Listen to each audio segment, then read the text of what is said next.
On va filer à Moscou pour rejoindre Dominique Derda, que j'aperçois sous la neige en direct. Bonjour Dominique, bonjour à toute votre équipe qui est en train peut-être de prendre froid, je n'en sais rien. On vous rejoint pour aborder un sujet qui fait polémique aussi bien en France qu'en Russie.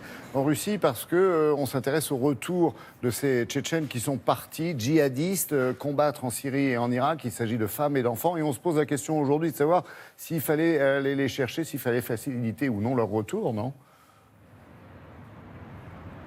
Oui, absolument. Et il y a eu ici, depuis le début de l'automne, en fait, il y a une sorte de consensus ici. On considère que les femmes et les enfants de ces djihadistes qui sont partis combattre en Syrie et en Irak, on les considère comme des victimes. Et c'est donc pour des raisons humanitaires que le gouvernement russe, le ministère de la Défense, organise des vols spéciaux pour aller les chercher et les rapatrier. Des rapatriements qui, vous l'imaginez bien, ne concernent que les femmes et les enfants. Et ces femmes et ces enfants, eh bien, ils sont de retour en Tchétchénie, accueillis par leurs familles. C'est ce que vous allez voir dans ce reportage réalisé avec Patrice Hacheret et Irina Golovkova. Merci la Russie, disent les affichettes. Merci Vladimir Poutine. L'avion affrété par l'armée russe arrive tout droit de Syrie. À son bord, 7 femmes et 14 enfants, les familles de djihadistes tchétchènes qui avaient rejoint l'organisation État islamique et qu'on accueille devant les caméras comme on accueillerait des otages de retour de captivité.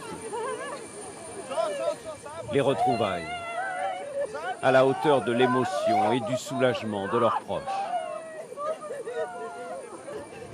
Première étape pour Rosa Yushaeva et ses 4 enfants, une rapide visite médicale.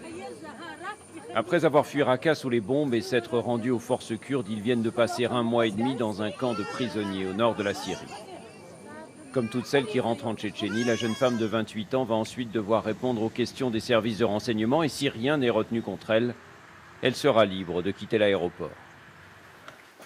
Rosa prétend que son mari n'a jamais combattu, qu'il ne s'occupait que des veuves et des orphelins. Impossible à vérifier. Pourquoi est-ce que vous êtes parti rejoindre l'État islamique ? On nous a dit que là-bas, c'était le vrai islam, la liberté, que personne n'opprimait les musulmans comme nous, qu'on pourrait y faire des études, apprendre l'arabe et nos enfants aussi. C'était ça l'objectif.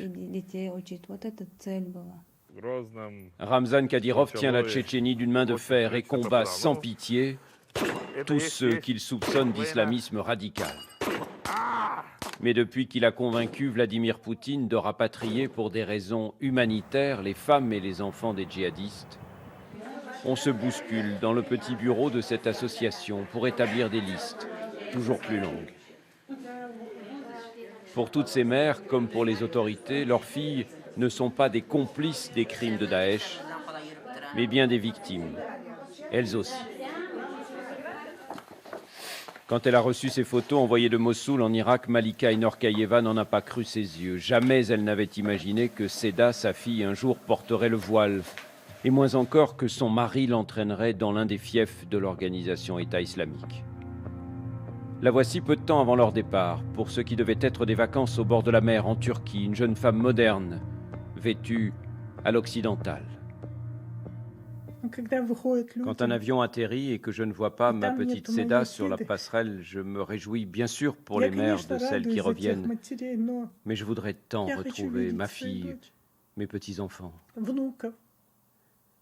Quand je quitte l'aéroport, il me reste toujours un tout petit espoir que dans le prochain avion, on me la ramènera.